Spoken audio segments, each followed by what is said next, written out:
नमस्कार, मैं हूं योगेश राणा और आइए बात करते हैं उत्तराखंड की राजनीति पर। नरेंद्र मोदी देहरादून में जनसभा करने आए तो यह माना गया कि अगले 2-3 दिन इसी की चर्चा होगी, लेकिन ऐसा हुआ नहीं। भाजपा का दामन छोड़ कांग्रेस के आंचल में ताजा पहुंचे यशपाल आर्य और उनके पुत्र संजीव आर्य पर हमला होने की खबर आ गई। इस हमले ने 3 सवालों को जन्म दिया है। नंबर 1, यशपाल आर्य पर हमले के पीछे का सच क्या है। नंबर 2, इस पूरे प्रकरण में भाजपा कहां पर आती है। और नंबर 3, यशपाल आर्य की विधानसभा सीट बाजपुर के समीकरण क्या है। वैसे तो एक सवाल कुलविंदर सिंह किंदा को लेकर भी है, लेकिन इन्हीं 3 सवालों के जवाब में उनका पूरा किरदार आ जाएगा। यशपाल आर्य का कहना है कि शनिवार दोपहर को वो अपने पुत्र संजीव आर्य और समर्थकों के साथ कांग्रेस कार्यकर्ता सम्मेलन में भाग लेने बाजपुर जा रहे थे। रास्ते में असामाजिक तत्वों ने लाठी डंडों और तलवारों से उनको रोक लिया। वो और उनके बेटे भीड़ को समझाने के लिए नीचे उतरे तो भीड़ ने उन पर हमला कर दिया।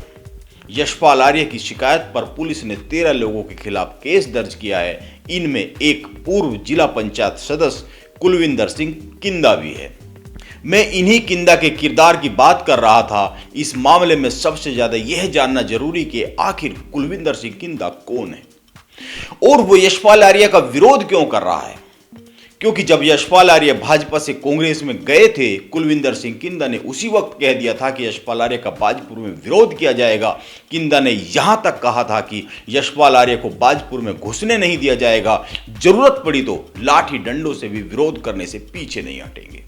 बात को आगे बढ़ाने से पहले यह जान ले कि यशपाल आर्य 4.5 साल भाजपा में मंत्री रहे हैं। इन सालों में बाजपुर पर कांग्रेस के टिकट के प्रमुख दावेदार के तौर पर सुनीता टम्टा बाजवा काम करती रही है। सुनीता बाजवा टम्टा ने पिछली बार भी कांग्रेस के टिकट पर यहां से चुनाव लड़ा था और कुलविंदर सिंह किंदा सुनीता बाजवा के समर्थक है। इसीलिए किंदा ने कहा था कि यशपाल के टिकट का विरोध किया जाएगा, उनको बाजपुर में घुसने नहीं दिया जाएगा।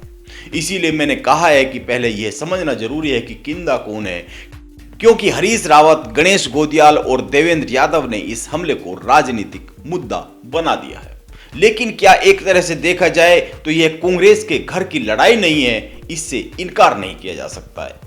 लेकिन इसे लेकर कांग्रेस नेता हरीश रावत और अन्य मुख्यमंत्री आवास का घेराव कर रहे हैं। यह ठीक है, कुलविंदर सिंह किंदा काफी समय तक भाजपा में रहे हैं और उन्होंने भगत सिंह कोश्यारी से लेकर अरविंद पांडे, अजय भट्ट और यशपाल आर्य को चुनाव भी लड़वाया है। लेकिन ध्यान में यह रखना चाहिए कि इस समय वो बाजपुर में किसानों की राजनीति कर रहे हैं।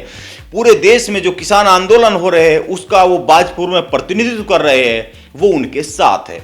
और यह ध्यान में रखना चाहिए कि यह आंदोलन भाजपा के खिलाफ ही चल रहा है, भाजपा की केंद्र और राज्य सरकार के खिलाफ चल रहा है और कांग्रेस इस हमले को लेकर मुख्यमंत्री का घेराव कर रही है।